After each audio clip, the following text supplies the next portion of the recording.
Paul McCartney taught his best friend how to get rich, and that friend used the lesson to buy Paul's own songs right out from under him. The friend was Michael Jackson. The investment was $41.5 million. The return was over $2 billion.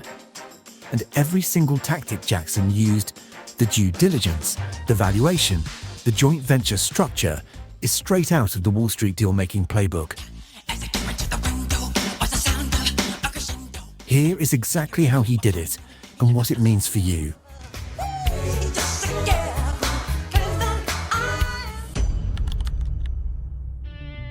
Imagine writing the most famous songs in history, songs that billions of people love, songs that will be played forever. Now imagine that every single time one of those songs plays anywhere in the world, a stranger gets paid, not you, a stranger. That was Paul McCartney's reality for decades. He wrote Hey Jude, he wrote Yesterday, he wrote Let It Be, and he did not own them. Here is why, and why it matters to this story. When you write a song, two completely separate assets are created: the recording, the actual audio file, the thing you stream on Spotify, and the publishing rights, ownership of the song itself. The melody, the words, commercial, film, radio station, cover version, they all have to pay the publishing rights owner, not the artist, the owner. McCartney lost his publishing rights in 1969, sold out from under him by business partners without warning. ATV Music ended up owning his songs. By 1982, ATV was in financial trouble and quietly putting that entire catalogue, 4,000 songs, 251 Beatles tracks, up for sale. McCartney knew. He had a chance to buy them back. He passed, said it was too expensive. Someone else was paying very close attention. In 1982, Michael Jackson and Paul McCartney were recording a song together in London. After dinner one evening, McCartney pulled a thick leather book off his shelf. That book listed every music publishing right he had bought over the previous decade. Buddy Holly's catalogue, classic singles, beloved standards. McCartney explained that in the prior year alone, he had earned over $40 million in royalties from songs written by other people. Songs he did not perform. Songs he simply owned. Jackson studied that book. Then he looked at McCartney and said, "I'm going to get yours." McCartney laughed. He thought it was a joke. It was not a joke. Between 1982 and 1984, Jackson spent millions quietly buying publishing rights, starting with the catalogue of Sly and the Family Stone, then classic singles like Great Balls of Fire and When a Man Loves a Woman. He was learning the business, building the muscle. Then in 1984, his attorney John Branca delivered the news. ATV Music was for sale. The company with 4,000 songs, the company with 251 Beatles tracks. Branca asked McCartney's attorney if McCartney was bidding. The answer came back, too expensive. Branca asked Yoko Ono. She passed too, and reportedly gave her blessing for Jackson to own the songs rather than a faceless corporation. The field was clear. What happened next was not glamorous. It was 10 months of grinding, disciplined, professional deal-making. Jackson's team went to the US Library of Congress and verified the legal validity of every one of the 4,000 copyrights. They reviewed every royalty statement, every contract, every financial document. More than 100 lawyers were involved, 8 separate contract drafts. Jackson personally spent over $1 million in legal and accounting fees before a single dollar changed hands. 4 powerful bidders were competing, including Richard Branson of Virgin and music industry executives who at one point had a tentative agreement to buy the catalogue for $50 million. Jackson's team actually walked away in May 1985 after months of frustration. Then in August, the seller came back to the table.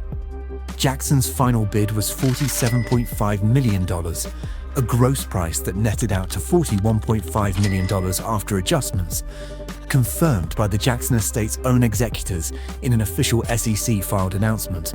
And the seller accepted it, not just because of price, but because Jackson had already finished his due diligence and could close faster than anyone else in the room. On August 10th, 1985, Michael Jackson owned the publishing rights to some of the most iconic songs ever written. McCartney found out through the press. His response, "I think it's dodgy to do something like that, to be someone's friend and then buy the rug they're standing on." Jackson's response was 3 words: "That's just business." Here is what most people miss about what Jackson actually bought. He did not buy songs. He bought a cash machine. Every single day, without lifting a finger, radio stations play Beatles songs. They pay a fee. Films license Yesterday for a scene. They pay a fee. A car brand wants Hey Jude in a Super Bowl commercial. They write a very large check. All of that money flows to whoever owns the publishing rights. Jackson now owned the publishing rights. Wall Street has a name for assets like this: cash flowing IP. And the way you value them is simple. You look at how much cash the asset generates every year, and you pay a multiple of that number. In the 1980s, music catalogs traded at 8 to 10 times annual earnings. Jackson's team ran those numbers on ATV's royalty statements during due diligence and realized the asking price was a bargain. He was not buying a catalog. He was buying an underpriced toll booth on the most traveled musical roads in history. That insight, buying undervalued cash-flowing assets at the right multiple, is the same logic behind every great acquisition deal ever made. Jackson just did it 10 years before most dealmakers even looked at music as an asset class. And here is where the story gets almost unfair. 10 years after the purchase, Sony came knocking, and they wanted in. Jackson sold them 50% of ATV for $95 million, almost double what he paid for the whole thing, just for half of it. He pocketed the cash, kept the other half, and stayed on the board of directors as Sony kept growing the company. He'd already won. He just kept playing.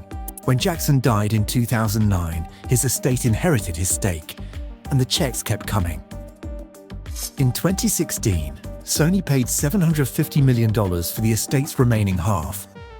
In 2018, another $287.5 million for the estate's share of EMI Music Publishing. In 2024, $600 million more for half of Jackson's personal song catalog. Total paid by Sony to the Jackson estate, over $2 billion, from a starting investment of $41.5 million. Meanwhile, McCartney spent years writing letters to Jackson asking to buy his songs back. Jackson never responded. In 2001, McCartney said, "He won't even answer my letters. We don't have that great a relationship." It was not until 2017, 32 years after the original deal, that McCartney finally recovered some of his songs through a US copyright law provision. Jackson had already written the final word on it in his 1988 autobiography. He wrote, "Paul and I both learned the hard way about business and the importance of publishing and royalties and the dignity of songwriting. One of them learnt it as a warning. The other turned it into a $2 billion empire. The wealthiest people in the world do not just earn income, they acquire assets that generate income while they sleep." Jackson did not build a $2 billion legacy from performing. He built it by identifying an undervalued cash-flowing asset, doing more rigorous due diligence than every competitor in the room, structuring a smart joint venture, and timing his exits. That is not magic. That is a repeatable playbook. And it is not reserved for pop stars or billionaires. It is available to anyone willing to learn how deals actually work. That is exactly what this channel is built to teach you. If this video opened your eyes, subscribe right now and hit the bell. Because next week we are covering the deal that makes this one look like a warm-up. I will see you there.